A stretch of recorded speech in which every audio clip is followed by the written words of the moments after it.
Hello, welcome back to this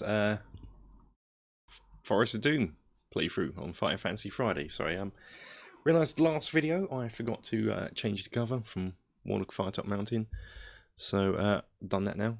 So hopefully, can you hear anything? There's no audio, is there? That's what we'll play next time, so I had to turn it off earlier on when I was doing some stuff. So yeah, we're here. I'm gonna go west. So hopefully music will start now. So fingers crossed. No.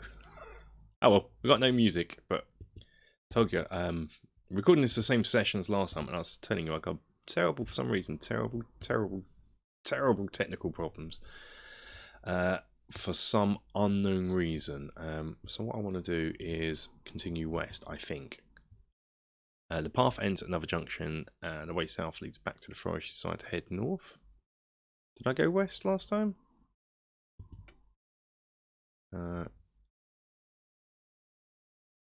Walking quickly along the path, you walk through high-waste grass and you arrive at another junction. So yeah, I want to go west, I think. Not too far ahead, you come to the noise of some barking dogs. This rings a bell. Where's my music, though? Can I have some music? On. On. Oh! Hang on.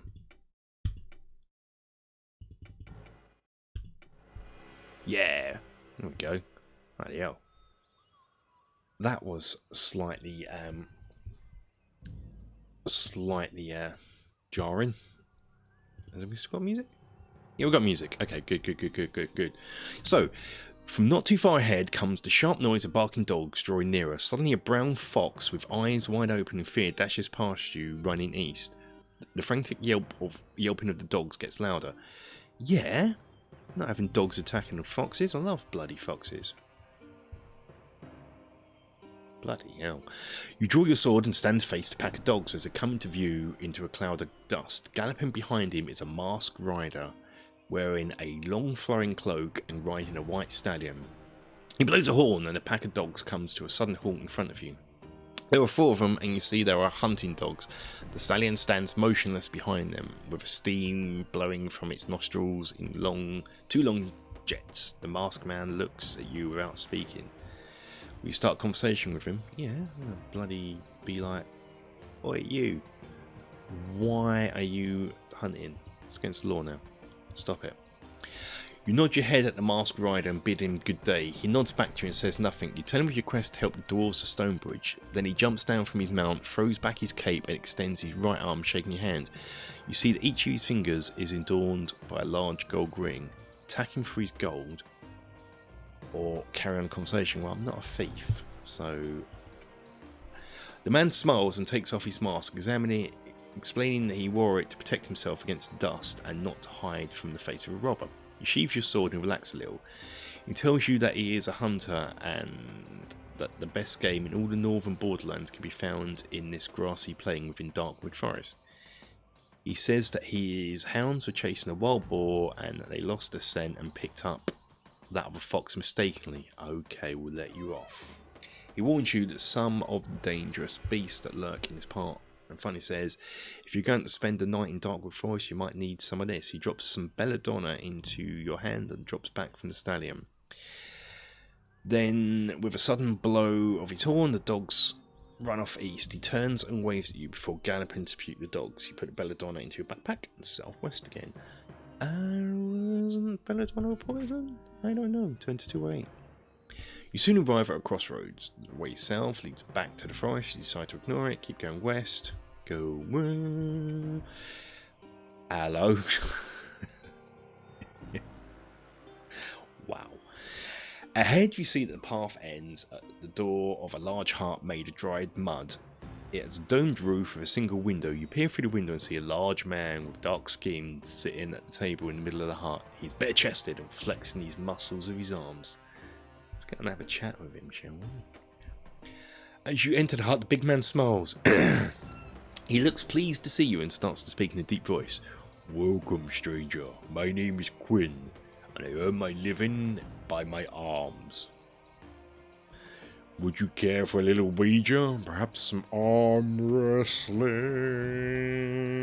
I've come this far. Yeah, let's go for it. I'm not that strong though, am I? If you possess an arm band of strength, I believe I do, so otherwise it won't be lit.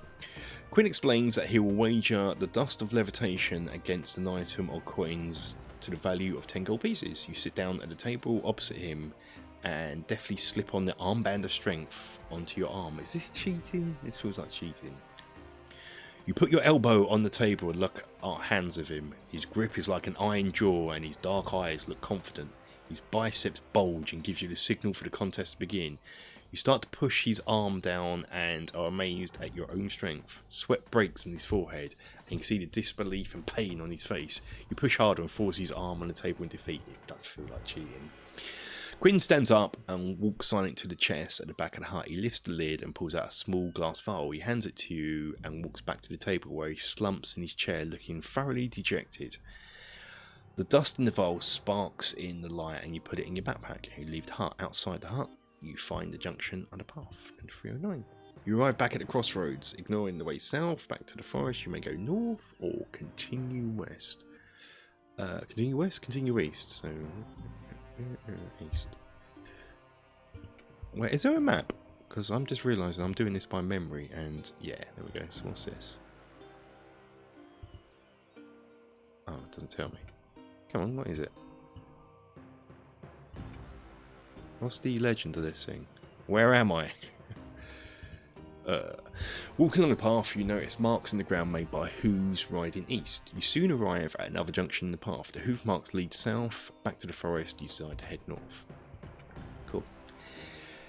In the distance, in the distance, in the middle of the path, you see large birds circling the sky. Get closer and recognise some of them as vultures. Yeah, I don't want to tangle with vultures, and they're probably around carrion, which would probably be an undead creature, so we can ignore them. Sorry, guys. Gradually, the grass around becomes shorter as the ground gently starts to rise. Ahead, you can hear the sound of flowing water. See the sound? Hear the sound. Hear the flound? Oh my goodness, this is not going to go well, is it? If I can barely speak. Gradually, yeah. So flowing water, it's flowing water. Soon you reach the bank of a slow flowing river. The river is very shallow and stepping stones cross it from the far bank, where the path continues north into the distance. Cross the river, or wade through the shallow water across the river. Well, I'd imagine the stepping stones, because that's what they're there for. You step carefully along the slippery stones. Oh, no one mentioned it was slippery. The other side of the river. At least there's no luck involved, no testing of luck, so that's good. You see the path continues north into the hills as it is getting dark, and you decide to make camp in the night under a large solitary tree to the right of the path. You build a large fire and settle down to sleep, if you saw by your side.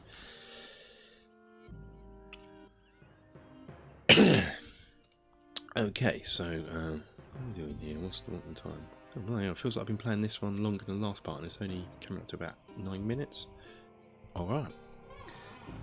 Don't know why I thought I was going to stop it there and stop recording, but I'm not. You've been asleep for about an hour when you hear a soft noise of fluttering wings wake you up. Here we go. It's the vampires, I remember these. Yeah, you sit up and grab your sword. In the light of the full moon, you see 3 large shapes flying towards you. They look like large bats, but as they swoop in close, you see the unmistakable fangs of vampire bats. Yep. Yes, I do. You reach quickly into your backpack and pull out the garlic buds. I don't know what a garlic bud is. It's like a clove garlic? Bulb of garlic? The vampire bats close in on you, but veer away at the last second, screeching loudly. They hover above you, eager to drink your blood. But the garlic keeps them away. Eventually they fly off in search of some other prey, leaving the garlic by your side. You settle down to sleep again. In the morning, you collect your belongings and head north along the path. Yes, I do. Yes, I do. The ground around is quite steep as the path winds its way into the hills. By the time you reach the top, the sun is quite hot. All around you in the distance, you see the green circle of dark wood forest. Mist hangs in the tall grass behind you, but ahead you see the valley floor bathed in sunlight. All is quiet. As you start down the far side of the hill, you see a junction in the path. Continue north or head west.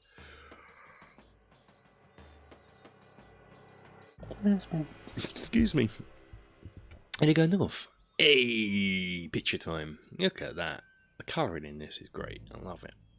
The path runs north along the hill between two large boulders and rocks. You have an uneasy feeling you are being watched. Then from behind, one of the larger boulders to the left of the path spring two sinewy men along with long hair and beards that are wearing animal furs and look menacing.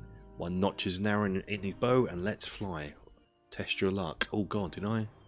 What is my luck? Where's my friendship? That's fine, yeah, because last one we redone it, didn't we? Yeah, that's fine. That's fine. So we got a luck potion. If not, could I take that now? Yeah, let's roll. It's going to be good, isn't it? Yeah, I'm lucky. If you're lucky, the arrow misses you and flies past your head. Turn to 210. The men curse and jump up and down in anger, having missed you. They start to argue and push each other around. They seem to have forgotten all about you. Attack. I'm going to attack him, man. No one fires an arrow at me. Plus, we need a bit of combat, a bit of action. You draw your sword and charge at the wild hill men, who stop their argument and turn towards you, screaming and wielding axes. Fight! Fight on! It should be somewhat easy. 7 versus 12. Fight on! Yeah, fight on! Ooh, I still should do it. You have defeated the first wild hill man. Now you must face the second wild hill man. Ooh, I should still win that though. Even if I roll, they can't win. Even if I roll the lowest roll possible. So I don't. This is great. This is how all combat should be. If you win, turn to 250. Around the neck of one of the hillmen, you find a small silver key hanging on a small leather cord. You untie the leather cord and put the key in your backpack. Hey. Walking down the hill, you see the valley of the floor stretching out ahead and beyond. A sinister wall of trees. Darkwood. I was about to say, it doesn't seem very foresty. Let's get into this forest. What my plan is to get done as quick as possible. On the other side of the trees lies Stonebridge at the journey's end. So let's have a look. Yes, there we go. We're going to get into the forest. So I must be here. Okay, yeah, I don't want to go south. That'll lead me back. So I think, as I remember, doesn't this do a big Stonebridge lies on the other side of the trees? Stonebridge got to be there, right? I think this does a big circlet. I think. So I think I'm going to go east just because it's there. Yeah, anyway. Arriving at Valley Floor, you see the path comes to a junction. Do you want to head west if you've not done so already? Or head east if you've not done so already? Yeah, this is a big circlet, so I remember. To the left of the path, you see a stone well and a bucket and handle. Do you want to take a close look at the well or continue west? I'm going to put a bookmark here because I can't remember whether I should look in the well or continue east. I'm going to go in the well. A ladder runs on the inside of the well to the water below. However, there appears to be a tunnel just above the surface of the water running north. It is circling down. Descent to the tunnel. I don't think there's anything in here. I might toss a coin, see what happens. Coin lands in the water with a gentle plop. You wish for more gold pieces, nothing happens. This is not a wishing well.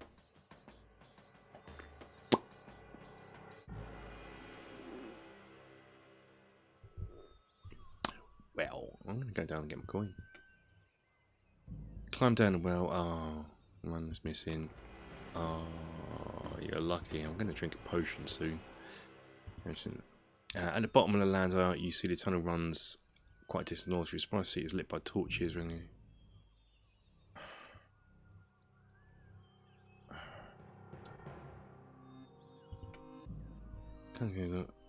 Oh no. God. To quote Gandalf, I have no memory of this place.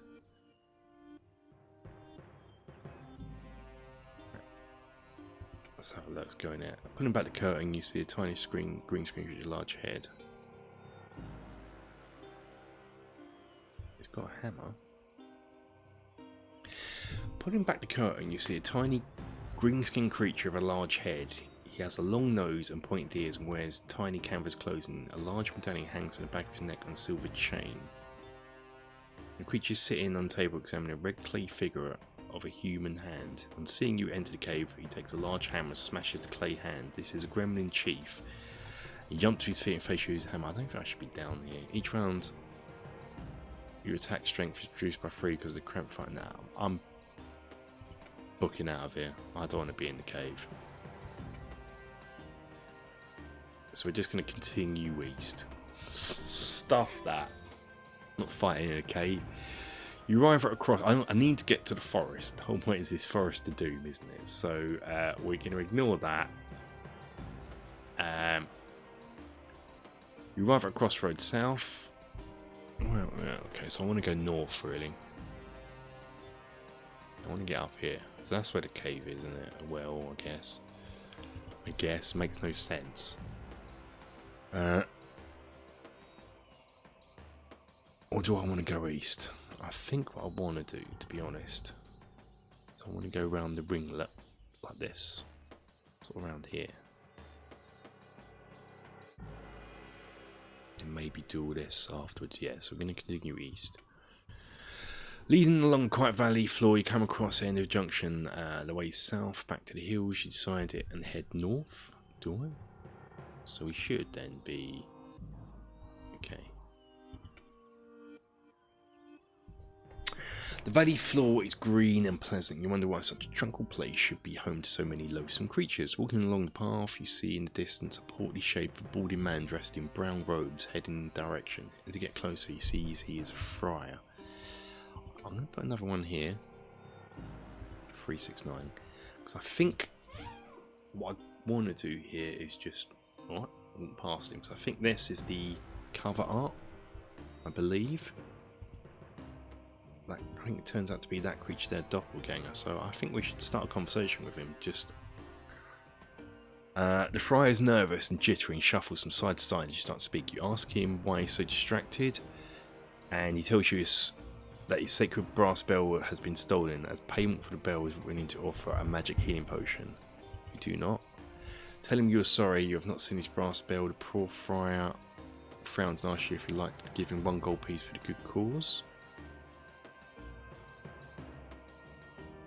Is it? Am I misremembering this? Because obviously when I played this before recently, when I played this version, I didn't do this. I just gave him a nod.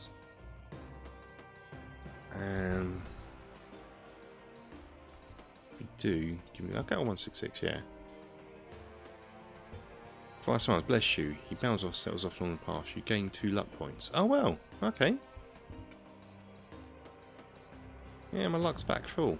That was worth it. Perhaps he wasn't the doppelganger. There is a dude along here.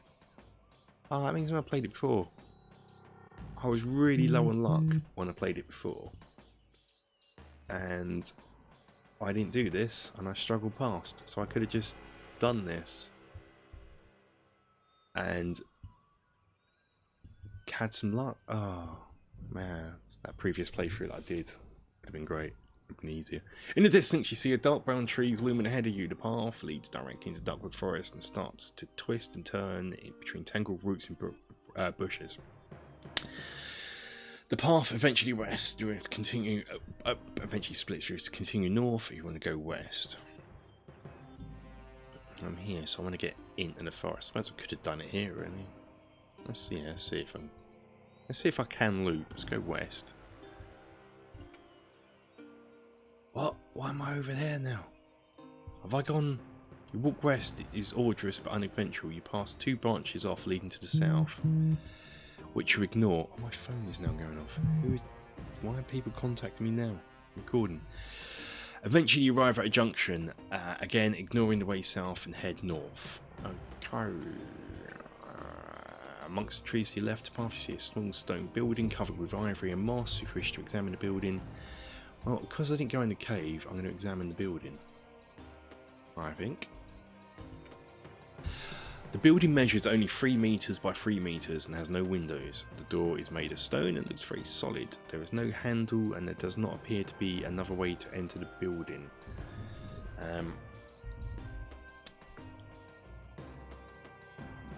You notice a tiny keyhole in the stone floor. Do I have? Yeah, I do have that key from those wild men. So this is where the wild men live.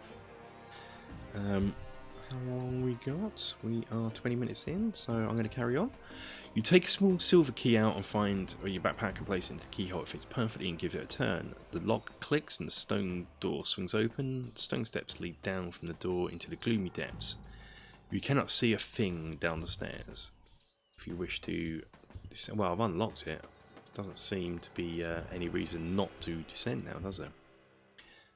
Yeah, you look. Is that a monkey or is that a man skeleton? You carefully step down the stairs and find, feeling your way as you go. Slowly your eyes become accustomed to the dark and you begin to make out shapes at the bottom of the stairs. You are standing in a small square room with a low ceiling.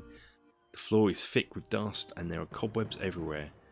In the middle of the room there's what appears to be a large stone box measuring approximately 2 meters by 1 meter. That seems like a coffin to me, a tomb. The top of it is a great stone slab. Along one of the rough stone walls you find a small alcove with a candle in it. You may light the candle. Yes, well, being the picture has me with a lit candle. That could be a dead giveaway. The light from the candle casts eerie shadow around the room. In the yellow light you see the face of an old man carved in a stone slab. Top of the box you notice the leg of a skeleton protruding from the shadows in the far corner of the room. You walk over to the skeleton and inspect it. The skeleton is small and the skull is sharp, protruding teeth. It could be the skeleton of either a goblin or an orc. Oh, so not a monkey. It's a goblin or orc. You walk over to the stone box and the slab on it looks as if it could be moved. Well, I don't want to. I've come this far. I should have saved, shouldn't I? Do you have to? Well, you might. You try and move slab, but you'll not budge. Yes, I might as well do it from the arm wrestling. You take from your backpack the glass vial containing the sparkling dust and sprinkle it over the stone slab. Slowly, the stone slab starts to rise in the air. You peer into the box and are horrified to see a rotting corpse laying there. Ooh. Ragged clothes cover a skeletal body with loose flesh hanging from it. Ooh. You have lifted the lid off a coffin containing some cursed undead creature and jump back in horror as you see its eyes flick open. You are in the crypt of a foul. You are in a crypt made foul by some unknown follower of darkness. Slowly a creature rises out of its coffin towards you with outstretched arms. Do you possess holy water? I do! You reach into your backpack and pull out the small bottle of holy water, quickly removing the cork, and you throw the water at the advancing ghoul. Thick smoke rises in the air and you burn marks made by the holy water on the putrid flesh of the ghoul. The ghoul appears to be in great pain, but through its wide open mouth no sound is heard. It crawls into the corner of the room, desperate to escape your godly weapon. You walk over to the coffin and look inside. You are overjoyed to see, as well as 25 gold pieces, the object the ghoul was using as its headrest is a bronze hammer head with a letter G inscribed in it. Oh yes! Oh yes! You happily put the findings in your backpack and walk back up the stairs and leave the crypt and return to the north. Yeah! So the orcs went down there and got mauled by a ghoul, and now it's using it as a pillow. The path presses northwards through the dense trees and then it makes a sudden turn to the right and heads east. The path is so overgrown in places that you have to use your sword to cut through it. Your walk east is long and tiring. At last, reaching junction in the path, looking at Big Leg's map, you decide to head north. I'm there. Oh yeah, of course. Yeah, it goes around here like this, and you can do all this, and you miss it. But yeah, we're gonna go head north again, direction of Stonebridge. Ignore the narrow path, continuing east. Yeah, because that will just come around to here. The path opens out into a small clearing. To your right you see a pile of branches, grass and pieces of rag, the lair of some large creatures. Amongst the debris and old bones and scattered about you catch sight of something glittering. Do you want to look at it more closely?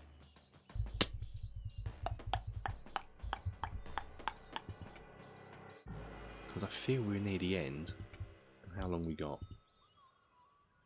5 minutes really, but we're near the end, so I'm going to look more closely just to see. Ah, bloody hell! You walk over and investigate the lair and suddenly aware of a dark shadow being cast all about you. You hear a loud roar above you and look up to see a dragon-like creature with 2 legs and green scaly wings flying down its lair. It shoots bolts of lightning from out towards you. Wyvern! Test your luck. Whoa, just. The bolt misses you and explodes by your feet.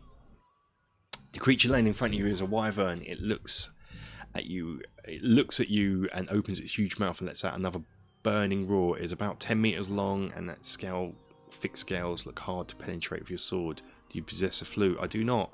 I feel wyvern's tail lashes from side to side and smoke curls when you draw your sword and prepare to fight this fearsome monster. Oh my goodness. I think he's done me. I've done him. Cool. Alright, we're just gonna... Oh, both miss. Okay, this is quite a hard battle. Perhaps I should have just carried towards Stonebridge. But hopefully we're going to rid the forest of a nasty wyvern. Hopefully. Doing alright. Can't believe how well it's going. Yeah, I'm done. You are triumphant. Excellent. If you win...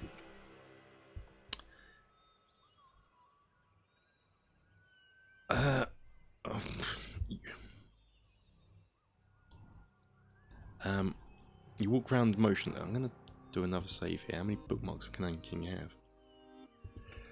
You walk around motionless to Wyvern and start to rummage through its lair surrounding the desert. You carry a gauntlet made of plate iron, a throwing knife, 10 gold pieces, gold ring. You may put the knife and gold piece in your backpack. Take the gauntlet. What is it? You slip on the gauntlet to your hand, holding swords, slots in the air. You now possess a gauntlet of weapon skill, which will add 1 point to all future rolls. Oh man, that'd be good. Should we do the gold ring as well? You'll subtract 2 points when...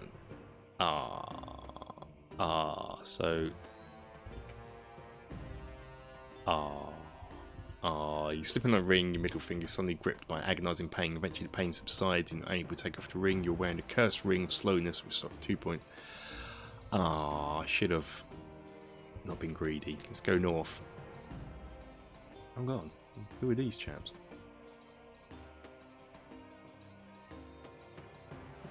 I don't want to fight them if I'm that low on. Walking along the narrow path, you suddenly hear a sharp crack of a twig breaking and a whisper of low voices. You draw your sword and wait anxiously with your back by a large tree. From behind the trees opposite you step 4 men and women dressed in green tunics. I vaguely remember this. I've forgotten all about this. I hope I don't have to fight them. Each looks menacing. They stand with their swords and axes in hands. A young woman steps forward and tells you you are trespassing their territory and you must pay a levy of 5 objects from your backpack or face the consequences. Yeah, I'll give them what I want if I'm trespassing. Give them a gold piece. Can I give him the cursed ring? I don't want to give him the warhammer head.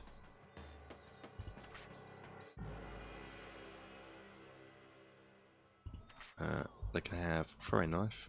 You have the guy buds, done with those. You have the holy war, done with those.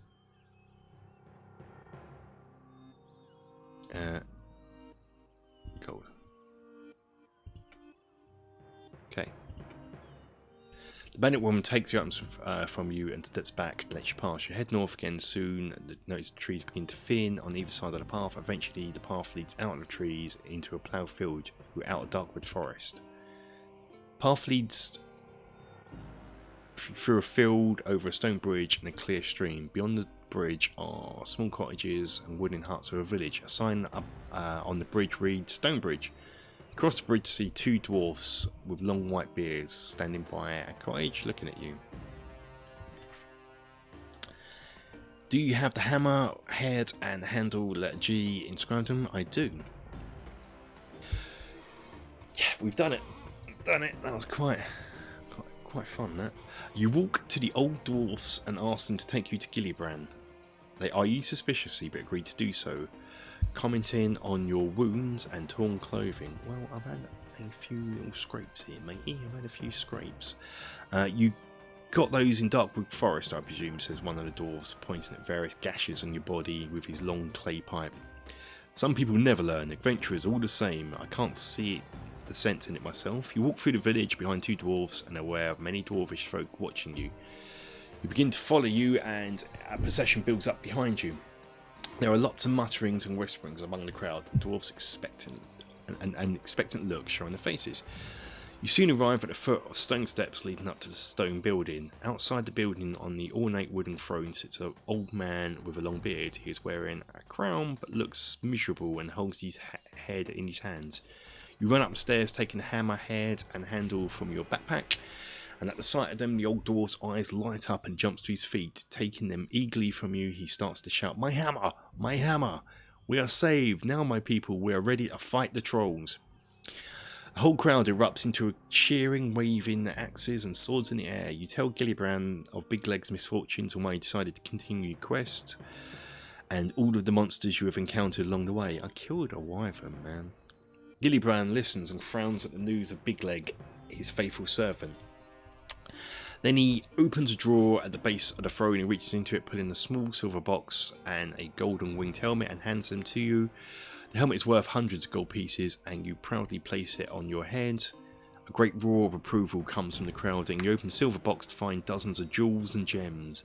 And you put them in your backpack and wave to the happy dwarfs of Stonebridge. The quest is over, and you are now wealthy beyond your wildest dreams. Hopefully, I can get that cursed off my finger. Yeah, well, yeah, that was Forest of Doom. A lot of that was from memory because I've played this one so many times. It's one of my favourites. I do love it.